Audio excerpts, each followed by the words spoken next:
नमस्ते। संगीत की दुनिया में जब कोई नया कदम रखता है तो एक सवाल मन में जरूर गूंजता है कि आखिर मेरी आवाज के लिए सही सुर है कौन सा। तो आज हम इसी रहस्य को सुलझाने वाले हैं। पता करेंगे कि अपना परफेक्ट सिंगिंग स्केल कैसे खोजा जाए। तो सवाल वही है जो हर नए गायक को परेशान करता है। मेरा परफेक्ट सिंगिंग स्केल क्या है? ये एक ऐसी पहेली है जिससे आज हम मिलकर सुलझाएंगे। चलिए शुरू करते हैं ये सफर। अब इस सफर में हमारा सबसे पहला पड़ाव ये समझना है कि आखिर ये स्केल चीज क्या है ना? तो चलिए सबसे पहले इसी को जानते हैं। तो स्केल क्या है?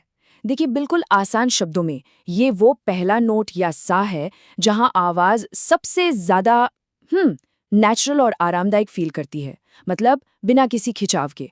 हर सिंगर का ये बेस स्केल अलग होता है। कोई सी में कंफर्टेबल है तो कोई जी में। एक तरह से समझिए ये आवाज का अपना घर है। ठीक है, थ्योरी तो समझ ली। अब बारी है प्रैक्टिकल की। चलिए अब हम मिलकर उस परफेक्ट कंफर्ट जोन को ढूंढना शुरू करते हैं आवाज के लिए। और इसका तरीका बड़ा आसान है। बस एक हारमोनियम या पियानो ऐप की जरूरत है। करना क्या है? सी नोट से शुरू करके उसके साथ सा गाना है। फिर धीरे धीरे सुरों को ऊपर ले जाना है। C sharp, D sharp. और बस इस बात पे गौर करना है कि आवाज पर जोर कहाँ पड़ना शुरू हुआ। और बिल्कुल यही चीज नीचे की तरफ भी करनी है। बी, ए शार्प। और देखना है कि आवाज भारी या कमजोर कहाँ हो रही है। इस अभ्यास के दौरान एक ऐसा सुर जरूर मिलेगा जहां आवाज सबसे ज्यादा स्मूथ, ब्राइट और नेचुरल लगेगी। बस समझ जाइए वही है आवाज का सच्चा घर। वहां खुद ही महसूस होगा कि इस नोट पर गाने में कोई मेहनत ही नहीं लग रही। तो क्या कंफर्ट जोन मिल गया? मतलब काम खत्म? नहीं।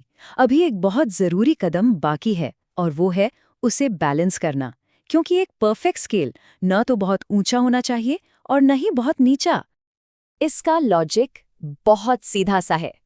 अगर ऊंचे सुर लगाने में गला खिंच रहा है तो इसका मतलब है कि स्केल को थोड़ा नीचे लाने की जरूरत है। और अगर नीचे के सुर कमजोर या दबे हुए लग रहे हैं तो स्केल को थोड़ा सा ऊपर ले जाना पड़ेगा। गोल एक ऐसा स्वीट स्पॉट खोजना है जहां ऊंचे और नीचे दोनों ही सुर आराम से लगे। वैसे अगर एक अंदाजा लेना हो तो पुरुष गायकों का स्केल आमतौर पर सी से जी के बीच और महिला गायकों का एफ से सी के बीच होता है। लेकिन हाँ, ये याद रखना जरूरी है कि ये कोई पत्थर की लकीर नहीं है।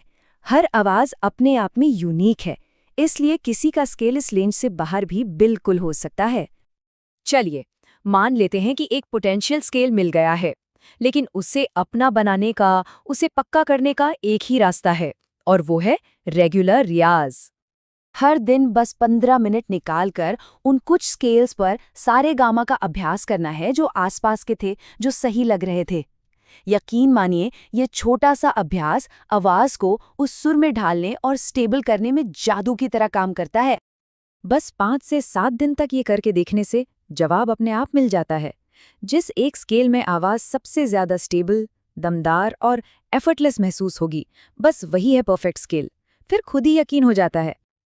चलिए इस सफर को थोड़ा सा और आसान बनाते हैं। कुछ बोनस टिप्स भी हैं। मतलब कुछ ऐसे ऐप्स जो इस काम में बहुत मदद कर सकते हैं।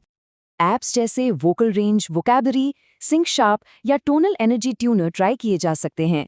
ये ऐप्स वोकल रेंज का एनालिसिस करके सही दिशा दिखा सकते हैं। इस खोज के लिए ये एक शानदार स्टार्टिंग पॉइंट हो सकते हैं। तो इस पूरी बातचीत का निचोड़ क्या है? बस इतना सा कि परफेक्ट स्केल कोई गणित का फॉर्मूला नहीं है। ये तो वो जगह है जहां आवाज को कुछ बनने के लिए स्ट्रगल नहीं करना पड़ता, जहां वो बस होती है अपनी पूरी स्वाभाविकता और असली रंगत में। तो अब जब सच्चा सुर मिल गया है तो असली सवाल ये उठता है कि अब उस सुर से दुनिया को क्या सुनाना है, क्या कहना है। सोचने वाली बात है ना?